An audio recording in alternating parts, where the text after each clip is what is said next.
Passport বানানিত গিয়ে আমি কিতা কিতা প্রশ্নের সম্মুখীন হইলাম এবং আপনারা যারা ওখানে একটা পাসপোর্ট বানাইছেন না তারা চিন্তা করা যে সামনে যে একটা পাসপোর্ট বানাইতা তারা কিতা কিতা করবা আজকের ভিডিও দেখলে আপনারা বিস্তারিত বুঝতে পারবা। ছোটবেলা থেকে সবার একটা ইচ্ছা বা স্বপ্ন থাকে না নিজে তুমি বড় হইয়া কিতা করতে হয়। তো ছোটবেলা থেকে আমার খুবই ইচ্ছা যে আমি বাইরের দেশের ট্যুর দিতাম। এখন বাইরের দেশের ট্যুর দেওয়ার লাগে কিন্তু সবার আগে একটা পাসপোর্ট দরকার। তো আমি কিন্তু বাক্কা কতদিন আগে পাসপোর্টের লাগে আবেদন করছিলাম। যারা আমার কন্টিনিউ ভিডিও দেখেন তারা দেখছিল একবার যে আমি বিমান উঠছিলাম। এখন আপনারা অন্য প্রশ্ন হইতে পারে ভাইতে আপনি কি পাসপোর্ট ছাড়া বিমান উঠে গেছিলেন?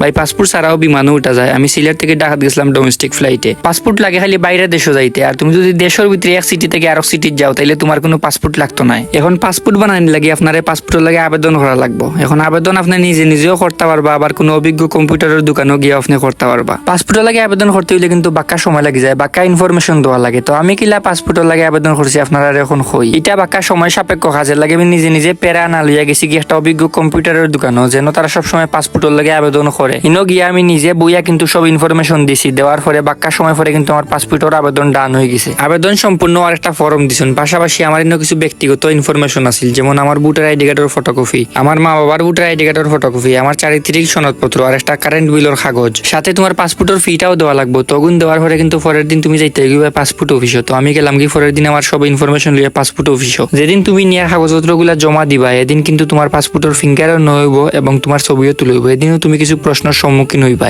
নর্মালি তোমার এই ধরনের প্রশ্ন করইব, যেমন তোমার নাম কিতা, তোমার বাবার নাম কিতা, তোমার মার নাম কিতা এবং তোমার বাড়ি হই এবং তুমি পাসপোর্ট খেনে বানাইরা এবং তুমি বাইরে দেশে গিয়ে কিতা করতাই। আমি যে সময় ফিঙ্গার দেওয়ার রুমে ঢুকছি এই সময় আমি শুনছি যে ওই ধরনের প্রশ্ন করার পরে তার ফিঙ্গার ন হয়ে যার, কিন্তু আমার সাথে করছে ভিন্ন ঘটনা। আমার জিজ্ঞাসাবাদটা করা হয়েছে একটু বেশি। এটার কারণটা আমি পরে বুঝতাম পারছি। ফিঙ্গার দেওয়ার রুমও তোমার সব ইনফরমেশন দেওয়ার পাশাপাশি কিন্তু তোমার মেইন আইডি কার্ডটা শো করা লাগে। এই আইডি কার্ডটা শো করার পরে তারা আমার বিভিন্ন ধরনের প্রশ্ন করছে, কারণ আমার আইডি কার্ডের লাস্টের নামের মাঝে একটু গ্যাপ আছিল কিন্তু অনলাইনের মাঝে কোনো গ্যাপ নাই। তারা আমারে কইরা আমার আইডি কার্ড এটা বলে জাল। এখন আমি তারা বুঝাইতাম পারলাম না যে আমার আইডি কার্ড এটা জাল নাই, আমি আসলে কম্পিউটারের ঘর থেকে তুলছি, আমার এখন স্মার্ট কার্ড আইছে না। তারা আমারে বুঝাইয়া কইরা যে আপনার এই আইডি কার্ড আপনি যে কোনোখানে দেখাইন আপনার এই আইডি কার্ডটা জাল প্রমাণিত হইব, আর আজকে আপনি পাসপোর্টের লাগি যে ইনফরমেশন লইয়াইছেন এটা আমরা নিতাম নাই। আমি তো পরে গেছিলাম মহা টেনশন। পরে হুট করে আমার মাথা তাইলো যে আমার মানিব্যাগও তো আমার পুরানা আইডি কার্ড ওটা আছে, এটার মাঝে কোনো গ্যাপ নাই।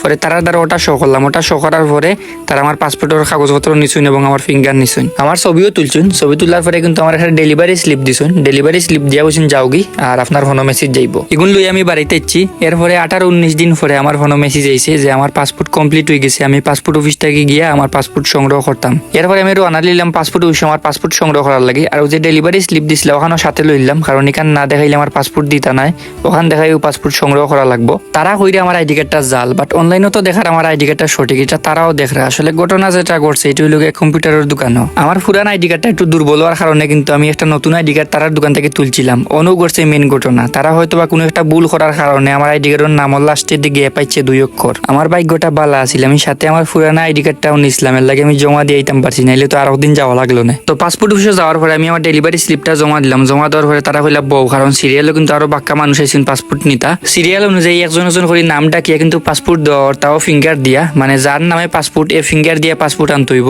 বাক্কা কত সময় অপেক্ষা করার পরে আমার নাম ডাকলা, তো আমি গেলাম গিয়ে ফিঙ্গার দিয়া আমার পাসপোর্ট আনলাম। ফাইনালি পাসপোর্টটা আতো পাইলাম। তো এই তো আছে আমার পাসপোর্ট বানানোর কাহিনী। দেখা হইব আপনার সাথে পরবর্তী ভিডিওত। টাটা সবাই।